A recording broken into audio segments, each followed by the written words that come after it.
Un jour comme un autre, un trottoir, une petite faim. Une femme entre, le cœur un peu loin. Elle commande un casse-croûte au thon, cherche du calme. Et le sac tendu contient du poulet. Le thon monte et rallume la flamme. Pas une flamme de joie, pas celle des bons jours. Une flamme de fatigue d'un monde trop lourd. Et les mots dérapent comme les nerfs qu'on relâche. Encore une boulangerie de blanc. Dans un souffle, une tache. L'histoire tourne, le monde s'emballe. Les juges en pixels font tomber leurs balles. Avis en rafale, menace, dégoût et la boutique encaisse sans savoir le bout. Mais derrière l'écran, de l'autre côté, la femme aussi tremble, se met à douter. Elle a eu tort, elle le sait trop bien. Mais quand la douleur parle, elle parle mal. C'est humain.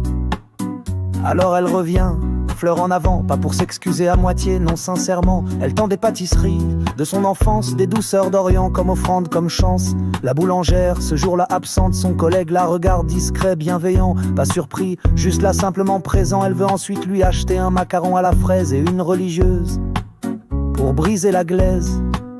Mais le flan, lui, le flan est offert. Pas besoin de paroles, juste un geste sincère. Le pardon parfois se cache dans une part et cette part-là venait de l'homme. Sans retard.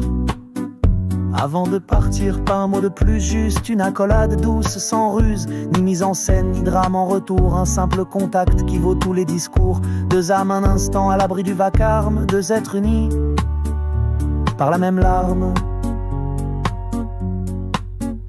Elle repart avec les trois pâtisseries dans une grande boîte au parfum d'éclaircies. Et plus tard, loin de la colère et des bruits, elle ouvre l'emballage comme on ouvre une nuit. Le flan d'abord, moelleux comme un pardon, celui qu'on reçoit sans dire son nom. Puis la religieuse, intense, profonde comme le silence qui revient après une onde. Et enfin le macaron, rose à la fraise, qu'elle croque doucement comme un chant, comme une braise. Un goût de France dans la bouche d'ailleurs et un soupir long venu du cœur.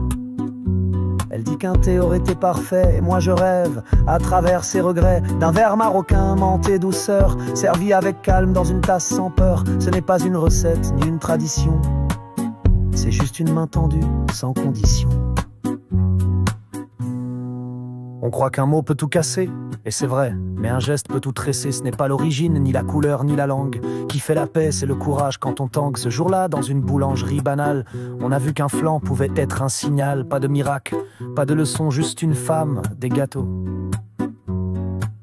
et une rédemption. Alors si tu veux juger, regarde foi, et si tu veux aimer, apprends d'abord par toi.